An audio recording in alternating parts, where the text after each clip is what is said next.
તો બારડોલીથી તુષાર ચૌધરીને ઉમેદવાર બનાયા હોવાથી ચર્ચા બાદ માંડવીના ધારાસભ્ય આનંદ ચૌધરી નારાજ હોવાનું મનાય છે।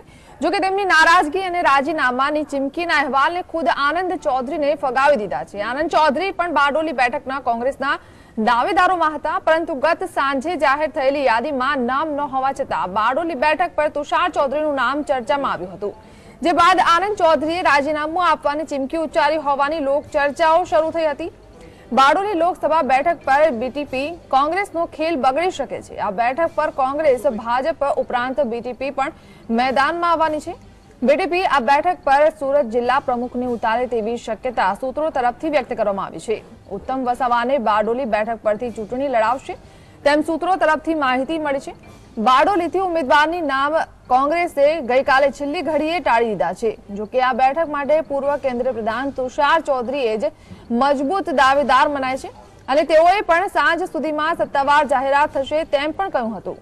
બનાસકાંઠામાં થરાદ કોંગ્રેસના કાર્યકર્તા અને આગેવાનો દ્વારા આયાતી ઉમેદવારને લઈ અને રાજીનામું આપવાની ચીમકી ઉચ્ચારાઈ છે, જેમાં પરથી ભટ્ટોડને ટિકિટ આપવામાં આવશે તો થરાદ કોંગ્રેસના કાર્યકરો મોટી સંખ્યામાં રાજીનામા ધરી દેશે તેવી પણ ચીમકી છે।